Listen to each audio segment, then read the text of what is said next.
biggest election year in history. More than 60 countries representing half the world's population are going to be going to the polls. Notably, both the US and UK will vote, shaping not just their own fate, but the world's too. As Trump's potential candidacy for 2024 looks ever more likely, the efforts to remove him from the ballots raise a critical question. Could these attempts inadvertently play into his favour, actually bolstering his appeal among supporters and contributing to a narrative that fuels his political resurgence? Well, joining me to discuss this from Florida is the political strategist and pollster Frank Luntz. Also, here in London, Talk TV's international editor Isabel Oakeshott, along with lawyer and writer Chris Dorr. Thanks so much for being with me, everyone. First of all, let me come to you, Frank Luntz. I think a lot of people watching might be surprised by the possibility that Donald Trump might be making a return to the White House this year, but it looks possible, yes? It looks, not only does it look possible, but at this point, if the election were held today, it actually looks likely. Donald Trump has been gaining over the last 4 months. The more indictments, the higher his numbers climb. The more condemnation, the higher his numbers climb. And you try to throw him off the ballot, his favorability actually increases. There's a level of intensity, a level of commitment among his voters that does not exist for any other candidate. So I'd have to say at this point, Great Britain, get ready because Donald Trump may return. And you think that if Trump does get the Republican nomination, I mean, he's still, if you add all the other candidates together, they still don't add up to the amount of approval among the base that Donald Trump has. So it seems like a dead cert unless he's somehow knocked out through legal reasons or something. But you're saying that you think that if it's Biden versus Trump, a replay wearying as it seems of 2020, you think that the current polls, Trump beats Biden? At this point, based on where the economy is, based on foreign policy issues, based on what's happening in the Middle East, and by the way, I'm so glad to do this because, sir, you are a hero in America. They appreciate you. They're grateful for you speaking up. And I realize that this isn't quite what this segment is about, but I wanted to do it to thank you for your wisdom. Thank you for your courage, for your conviction, for telling the truth. And that is what Trump's people think of Donald Trump. We can disagree with him, but make no mistake, his people believe that Donald Trump tells the truth. They believe it's a witch hunt. They believe he's a victim. They believe this is a persecution, and that's why they back him so strongly. Well, thank you very much for that, Frank Luntz. I'll come back to you, but just with me in the studio, Isabel Oakeshott, if Donald Trump does become president again in 2024, what does that mean in Britain? Because this country's government doesn't seem prepared for it, and a Labour government certainly wouldn't be. Well, it means a roller coaster ride. I mean, what it would hopefully mean is that the UK-US relations become a little bit more important again. I mean, Trump is an Anglophile. He loves this country. He loved the Queen. He's very pro the UK. Again, it might raise some hopes of a UK-US trade deal, which seems to have dissipated. So I think in theory it would be a good thing. But that said, if we have a Starmer government, you know, probably less so. Well, I was going to say, coming to you, Chris Dorr, I mean, if Labour were to win the election this year, and all of the polls would seem to suggest that, if Trump was in the White House and Starmer's in number 10, what does the special relationship look like? Well, I think the more important thing is it's frankly astonishing that anyone thinks that a dangerous sociopath and a proven and a habitual liar like Donald Trump would be a good thing for anyone, particularly someone who as it expresses himself in so many dangerous ways about world affairs, and particularly his affinity for Vladimir Putin and so forth. So I think it's Well, it's nice to see Frank Luntz saying some nice things about President Trump for a change. I think Dr. Luntz tries to stay middle of the road, or at least have us believe he's middle of the road when he's doing these things. And maybe that's the way he should be. But like I said, he is a consultant, so he's obviously going to go where the money goes. That's perfectly fine. But I have to think that, you know, Dr. Luntz is a little bit to the left. I think he'd be more progressive, more on the liberal side, let's say. And Isabella, I just absolutely adore her. I love her accent. I love the way that she comes in there and gives her opinion. And with that accent, it is just absolutely, amazing. And on most of her, let's say, on most of her statements. I would agree with her. It seems to me that she is a Trump aficionado. At least she's giving him the benefit of the doubt. But this gentleman here, Christopher, lawyer, leftist, Trump derangement syndrome. He's been infected by the virus, folks. Again, he comes on. What's the first thing he does? he's a Manchurian candidate. He only has to be activated by Putin and Russia.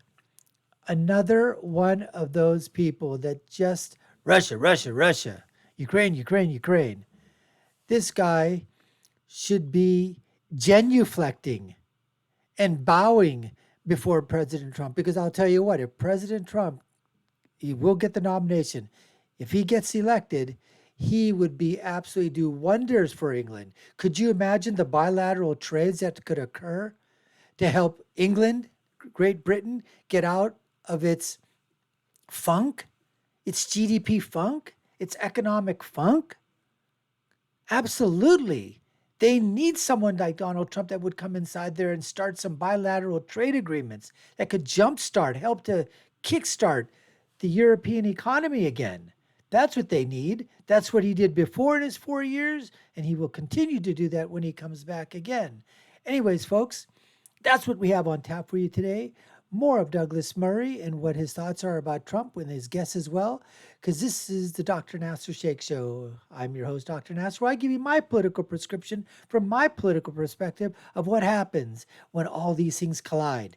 Trump, Frank Luntz, a person with Trump derangement syndrome like Chris, Douglas Murray, social media, elections, right? Everything, that comes crashing together. Let's get back to the interview right now.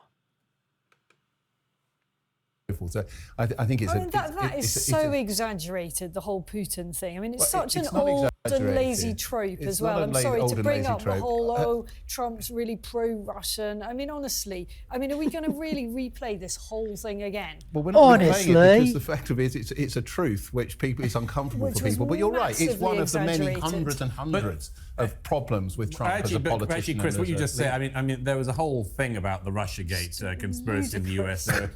Investigations and so on. It came up with a great big nothing burger. I mean, isn't part of the problem, whatever your views on it, I mean, that all the allegations, there are plenty of criticisms you can make of Donald Trump, but whenever you get into the kind of, Russian collusion sort of stuff, isn't that exactly the sort of thing that makes voters do what Frank Luntz is pointing to, which is they say, everyone's been lying about this guy. We don't believe anything that the media says. We don't believe anything the commentators say. We're just going to stick with him because he's our guy. Yeah, you're absolutely right. And this guy just says, you're absolutely right. This idiot, I dub him. If I was there and the King of England, I would dub him Simmer, my acronym, S-I-M-R. I dub thee, Sir Simmer. Stupid, idiotic, moronic, retarded. He just went on television, basically. He just basically said what? That one of the things that he doesn't like about Donald Trump, and he says there's truth to it. In other words, he's 100% behind it, that there's truth to the Russian story. And now he does a 180 face plant and says, yeah, you're right. We keep throwing stuff at him, and it's all lies, and we all know about it. So on the one end, you see the Trump derangement syndrome with these guys, these leftists, these lunatics, these loons of London. Unbelievable. What that says about the vacuum in our politics, not just in the United States, but in the United Kingdom, is really tragic, isn't it? That we have I'll tell you where there's a vacuum. There's a vacuum right here, between here, and if I could measure that across, from here to here, from ear to ear, from here to here. That, sir, is where the vacuum is. Got it? S-I-M-R. Sir Simmer. Stupid, idiotic, moronic, retarded.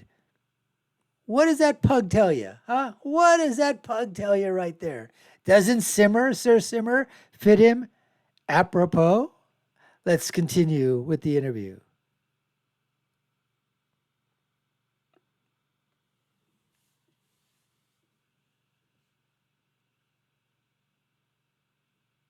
Octogenarian, or almost one. We have an octogenarian president, neither of whom really are fit to govern, remotely fit to govern anything, let alone the most powerful country in the world. Where are the young people? Where are the dynamic, inspirational leaders who can appeal to the whole of the population rather than just narrow partisan interests? Well, I want to bring Frank Luntz back in on that because, Frank Luntz, if you've just been listening to that, we do have young leaders in the UK compared to America.